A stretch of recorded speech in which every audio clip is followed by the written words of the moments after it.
Hey, peace. This is Jahari Ashe. I'm all about life force rejuvenation and paradigm shifts. And I'm here with my sister from Hampton University. Um, Flute player. Or you play piccolo also? I'm trying to Yeah. remember. Yes, piccolo player, Sigma Alpha Iota.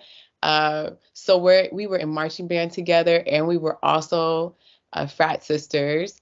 And I'm actually not sure what you're doing now, but you're absolutely talented, beautiful, amazing. And on top of all of that, you are the only hoodoo practitioner that I know. And so I found out that it's Hoodoo Heritage Month. And I said, well, let me give you a call. I haven't talked to you in years. And I Oh, would love to just, you know, let you express kind of like what got you into hoodoo, what hoodoo means to you, and but also like the how do you put that? I don't want to say subconscious, but it's kind of something. Do you feel like you can't really talk about your practice like that, or like you don't always have opportunities to really express it, if that makes sense? yeah, that makes sense. I definitely think I don't hide it necessarily, but I'm also not out here like, hey, I practice hoodoo. I'm not doing that either, especially living like in the Bible Belt. I live in North Carolina. So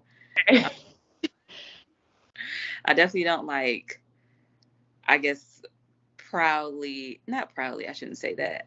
I don't express it so grandly. It's just like, if you ask me, I'll tell you type of thing. And what are people's normal reaction to when you tell them, I'm a hoodoo practitioner or I practice hoodoo? I've gotten probably all reactions. I've gotten the devil worshiper reaction a lot of times. Oh, wow. Yeah, Oh, God. got, I've gotten a lot of times. Some people I get like, oh, I never heard of that. That's kind of interesting. Explain it more. I've gotten that's interesting. Let me go look it up. I've gotten that's interesting. Is it like voodoo? Mm. Like I've gotten, I guess those would be like more like positive like reactions, and then I've gotten some people like, oh, I practice too. Well, I know what you practice, so I think that's cool. But more often than most is probably I get negative reactions, which is probably why I don't say it out loudly. I only say it if you ask. Is it usually like older generations or is it people our age as well? No, it's people our age definitely. Oh, snap. Oh, snap. And I think it's like I said, because I live further in the South, in North Carolina. Like I live in Charlotte, so that's like I live like 5 minutes from like the South Carolina border. So I'm like pretty far south. So I think um, just the southern way of life and how, Christianity is very heavy in the black community and especially in the South. So I just think people they're ignorant to what they don't know, if that makes Hmm. How did you become, enlightened to the practice and everything? Oh, like, do people even ask you that? Like, what made you, get into hoodoo? sense. I don't think anybody's ever asked me. Really? Maybe one person might have asked me, maybe not like that direct, but I think I end up just explaining like, this wasn't working and this is how I got here and da da da. I don't think ever like really asked me. But I didn't grow up in the church. My parents were, to be honest, I don't even know what to call my parents. Okay. like like younger, I used to say my parents were like agnostic because I didn't know any other word to say because that made the most sense. They kind of, I think they kind of took beliefs and practices from like different cultures, um, more heavily like maybe like Native American influences and African Egyptian influences. Um, like when we would pray, like when I was little, like my mother and my father were like, we're praying to the universe. So that's or they would kind of interchange it with God, but it was mostly universe. So that's how like I grew up.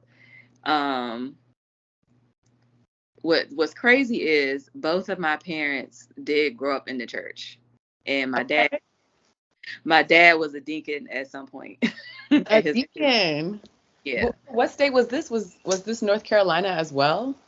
Oh no, I'm from Maryland, the Oh yeah, DMV. yeah. Yeah, Okay. my parents grew up in Southeast DC.